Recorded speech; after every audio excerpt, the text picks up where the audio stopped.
The Cloud of Unknowing is a classic work of Christian mysticism written in the late 14th century, focusing on the contemplative path to experiencing God beyond intellectual understanding. The book guides readers on how to move beyond the limitations of the mind and sensory knowledge by embracing a cloud of unknowing, a deliberate surrender to mystery and faith. It teaches that true union with God comes not through trying to grasp divine truths with reason, but through love, silence, and letting go of all preconceived ideas. The text offers practical advice for contemplative prayer, emphasizing the need for humility, detachment, and a loving gaze directed toward God in the cloud where human understanding fades and divine presence is encountered. The author of The Cloud of Unknowing is an anonymous English mystic, believed to have been a 14th century monk or priest associated with the medieval contemplative tradition.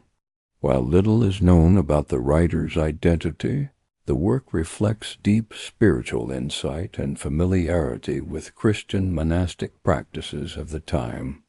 The author's focus on humility, love, and the limits of human knowledge has influenced countless Christian mystics and contemplatives over the centuries. This anonymous figure's contribution remains one of the foundational texts in Western Christian mysticism, emphasizing experiential knowledge of God over intellectual speculation.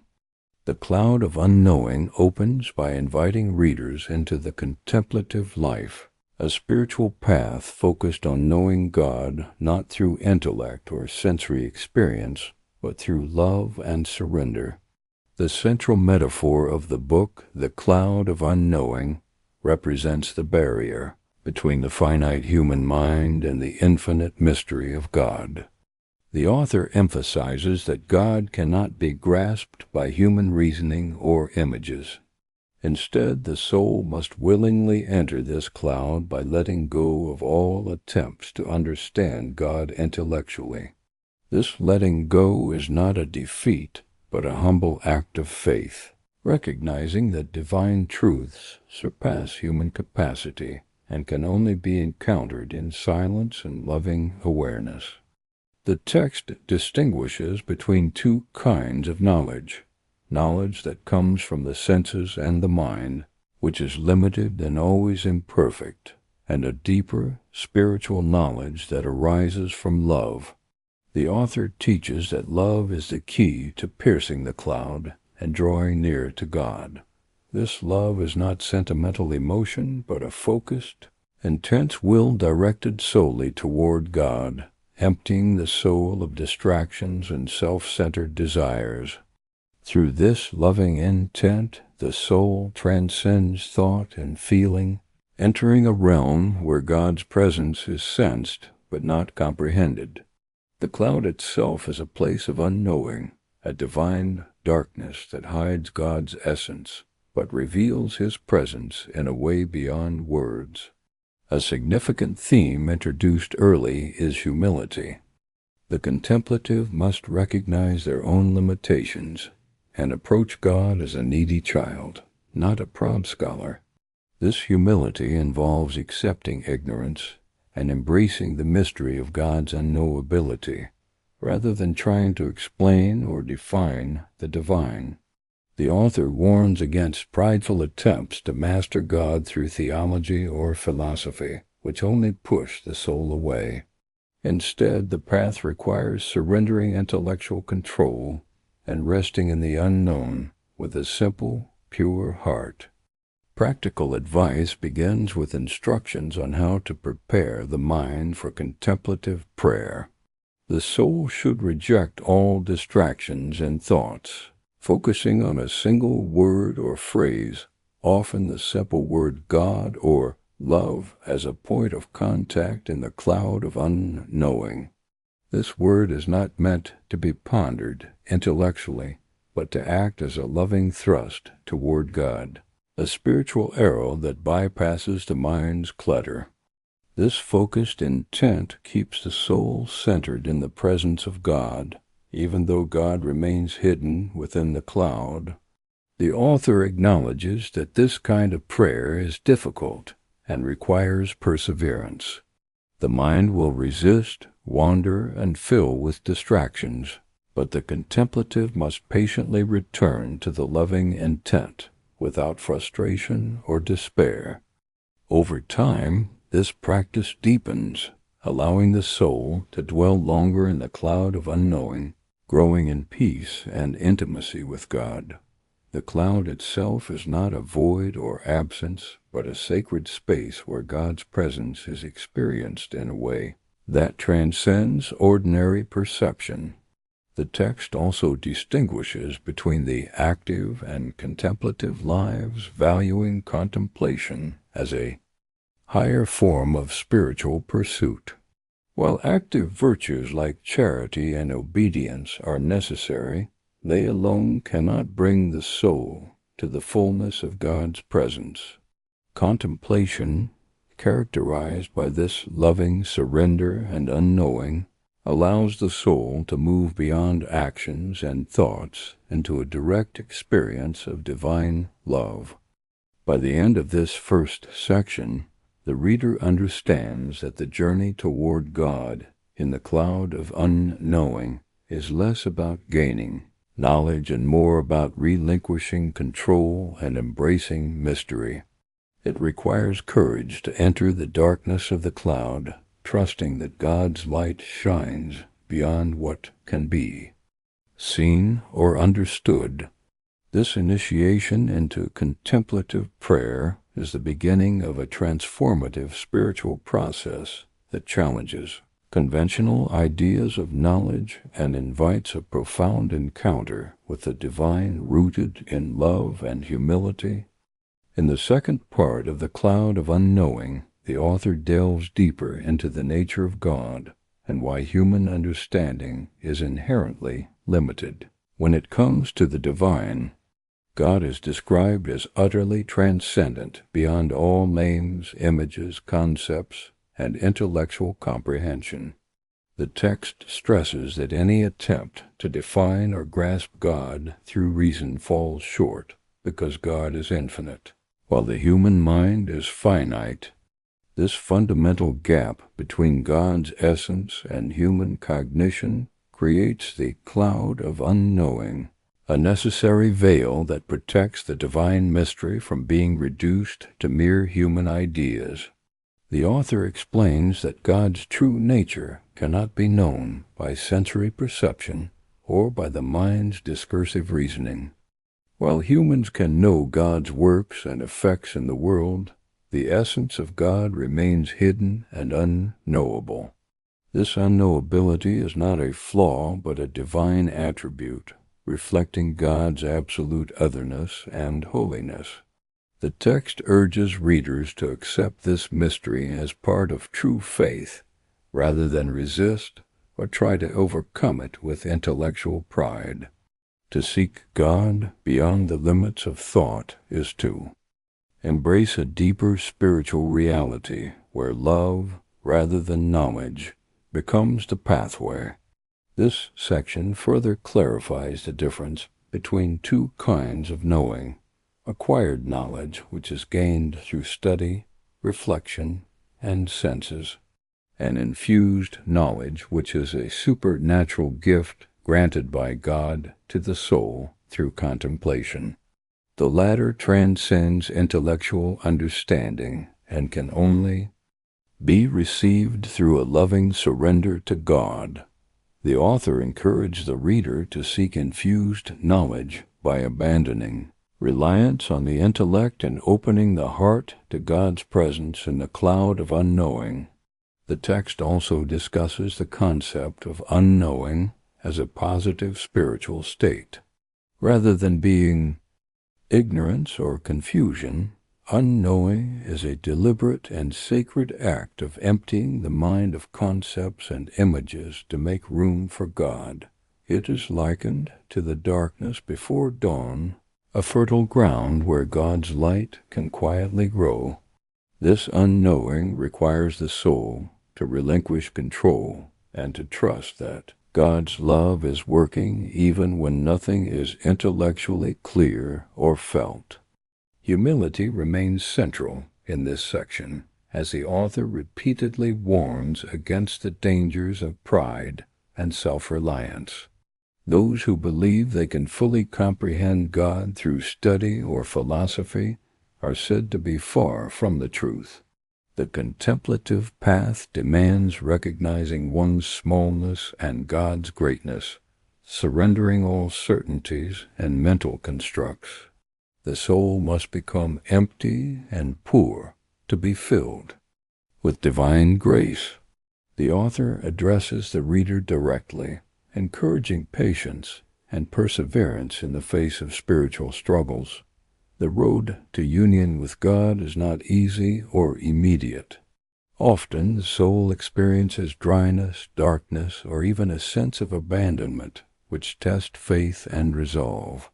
These difficult experiences are not punishments, but opportunities for purification and growth in trust. The Cloud of Unknowing is a place of transformation where the soul learns to love God without needing to understand Him fully. Additionally, this part explains that true prayer is not a matter of many words or mental images, but of a simple, loving gaze fixed on God within the cloud. This gaze is described as a naked intent of the will, a silent act of love that rises beyond thoughts and desires. The author emphasizes that this kind of prayer is superior to verbal prayers or meditations that focus on images because it keeps the soul directed toward God's hidden presence rather than created things. The text offers practical encouragement to persist in this prayer of unknowing despite distractions, doubts, or spiritual aridity. The contemplative must keep returning to the loving intent, like an archer aiming an arrow, without becoming discouraged by apparent failures. Over time, this practice purifies the soul, softens the heart, and deepens the experience of God's presence beyond words. In summary, Part 2 of The Cloud of Unknowing invites readers to embrace the mystery of God's unknowability, recognizing that true spiritual knowledge is rooted in love and humble surrender rather than intellectual mastery. It encourages a shift from seeking explanations to practicing a loving, simple gaze fixed on the divine hidden within the cloud. This radical approach challenges conventional religious attitudes and opens the soul to a transformative encounter with God beyond the grasp of human understanding. The Cloud of Unknowing offers practical guidance on the core spiritual practice it advocates: contemplative prayer through loving surrender and the cloud of unknowing. The author begins by emphasizing that this form of prayer is unlike ordinary vocal prayers or meditations focused on images or concepts. Instead, it is a silent, focused, and loving intent directed solely toward God beyond all thoughts.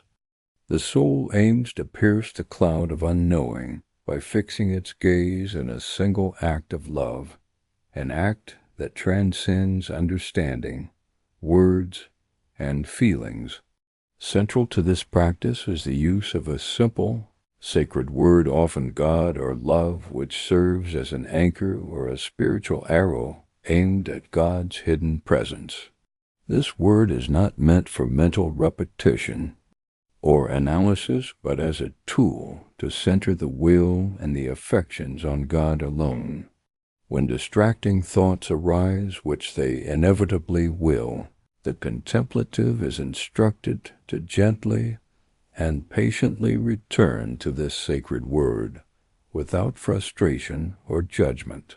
The author likens this effort to shooting an arrow. The focus is not on the arrow itself, but on the target beyond the cloud.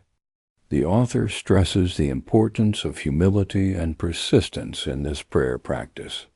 The soul must be content with not grasping God intellectually and accept that divine union comes slowly, often through struggle and darkness. When the mind is busy or tempted to wander, this is natural and should not deter the soul from continuing.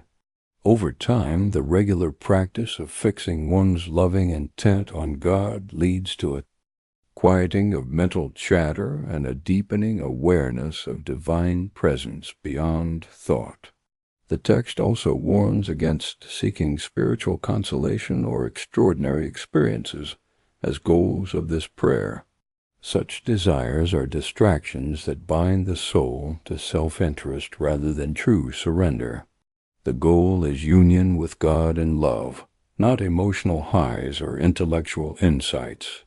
The contemplative is encouraged to embrace the darkness or cloud as a sacred space where God works invisibly and profoundly, often in ways the soul cannot perceive. The author gives guidance on the proper disposition for this prayer. The soul should come with a pure heart, free from malice, resentment, or distractions of the senses. It should also strive to detach from worldly cares and to keep its focus simple and single-minded. The text acknowledges that this is a difficult task and that many fail to persevere. Yet it assures readers that God's grace is always available to help those who sincerely seek Him with humility. Moreover, the author contrasts this contemplative prayer with more active forms of devotion, such as vocal prayers, reading, or meditation on Scripture. While those practices have their place, they cannot substitute for the silent, loving gaze that moves beyond the limitations of language and thought. This prayer is described as the highest and most direct way of coming into God's presence. The practice is also connected with the renunciation of self-will. To pray in this way means giving up personal agendas, plans, and desires, trusting entirely in God's love and timing. The soul surrenders all control and rests in the cloud of unknowing, where God's will reigns supreme. This surrender is difficult, but necessary for deep spiritual growth. Lastly, the text reminds readers that this prayer is a lifelong journey, requiring daily renewal and steadfastness. There are no shortcuts or guarantees of quick results. The contemplative is called to embrace the process, with its struggles and joys, as a gift from God shaping the soul for eternal union. In summary, Part 3 provides the practical heart of the Cloud of Unknowing, a simple yet radical approach to prayer centered on loving surrender, humility, and the use of a sacred word to penetrate the cloud of unknowing. It emphasizes patience, detachment from spiritual distractions, and trust in God's invisible work as the path to deepening communion with the divine. In the fourth part of the Cloud of Unknowing, the author turns to the inevitable challenges faced by the contemplative soul: temptations, distractions, spiritual dryness, and doubts. These struggles are portrayed not as signs of failure or abandonment, but as integral parts of the spiritual journey, opportunities for growth and perseverance, and deeper reliance on God. The author acknowledges that the path of contemplative prayer is difficult and often marked by mental restlessness. The mind's natural tendency is to wander, question, and grasp at worldly concerns or distracting thoughts. These distractions can be discouraging, causing the soul to feel distant from God or tempted to abandon the practice altogether. However, the text encouraged the reader to respond to these challenges with patience and gentle persistence rather than frustration or despair. Temptations, whether sensual, intellectual, or spiritual, are described as tests that refine the soul's focus and resolve. The author advises that the contemplative should not engage with these temptations by argument or self-defense, which only feeds their power. Instead, the recommended response is to calmly turn the mind back to the loving intent and the sacred word, thereby refusing to give the temptation attention or energy. This refusal gradually weakens the hold of temptation, allowing the soul to remain centered in God's presence. Spiritual dryness, or the feeling of God's absence, is a frequent trial discussed here. The soul may experience times when prayer feels empty, when God seems distant or silent. Rather than interpret this as divine punishment or loss of faith, the author reassures readers that such dryness is a normal stage in the contemplative life. It serves to strip away attachments to feelings or consolations and draws the soul into a deeper, more authentic trust. This stage tests humility and patience, asking the believer to love God without sensory proof or emotional reward. The text also warns against spiritual pride, which can arise when the soul notices progress or spiritual gifts. Pride, the author notes, is a subtle temptation that can undo the work of grace by turning the focus back to self rather than God.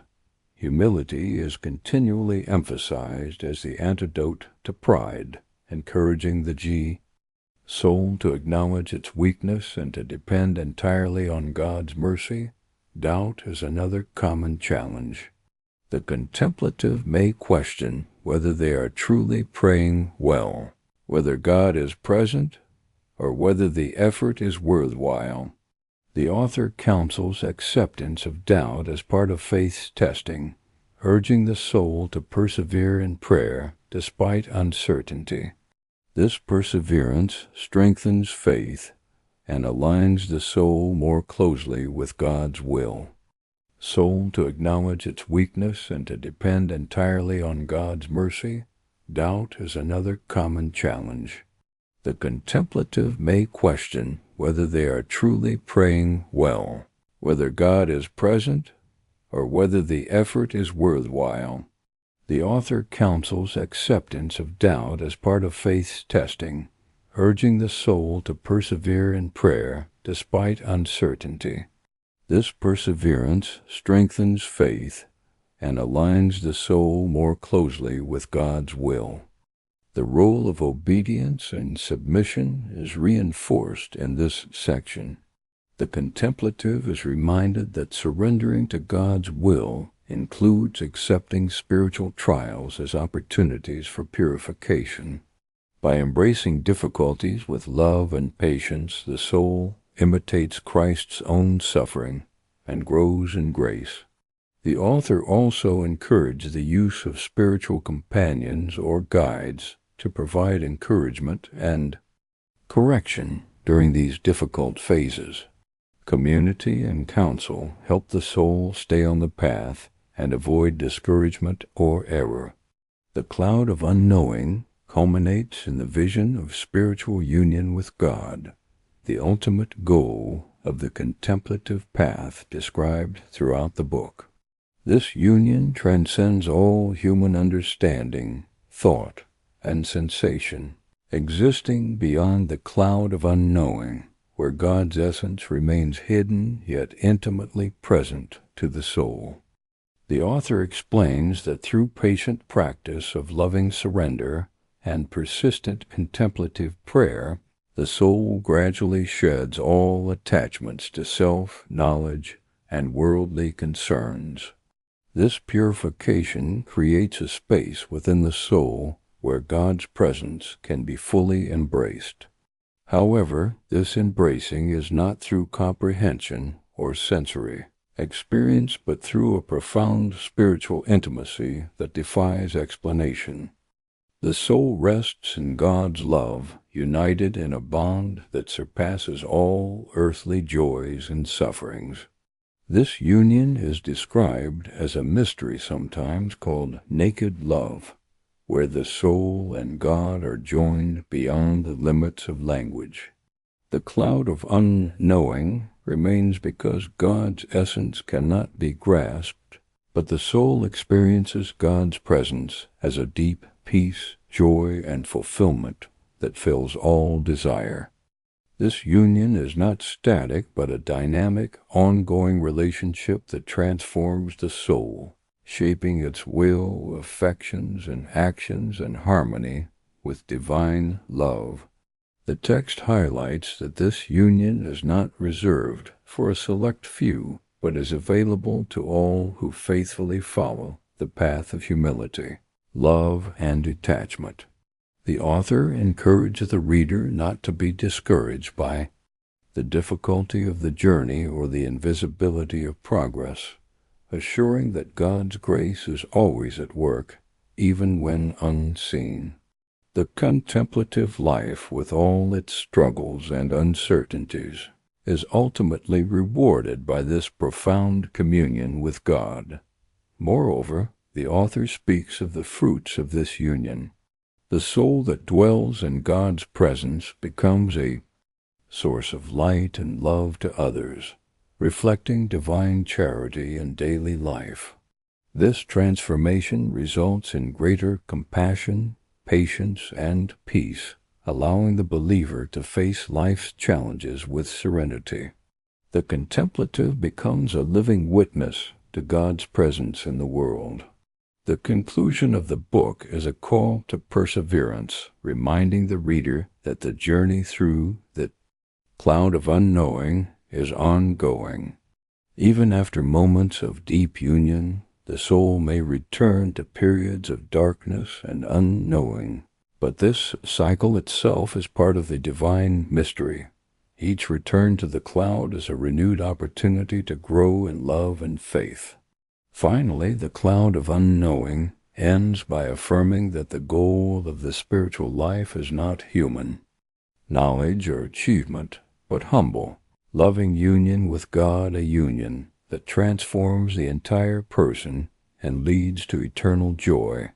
This timeless message continues to inspire seekers of all traditions to embrace mystery, surrender pride, and seek God beyond all human understanding. Thanks for exploring the timeless wisdom of the cloud of unknowing with me. If this journey into contemplative spirituality resonated with you, please like, subscribe, and ring the bell for more mindful book summaries that nourish the soul. Until next time, keep seeking, keep reflecting, and keep your mind mindful.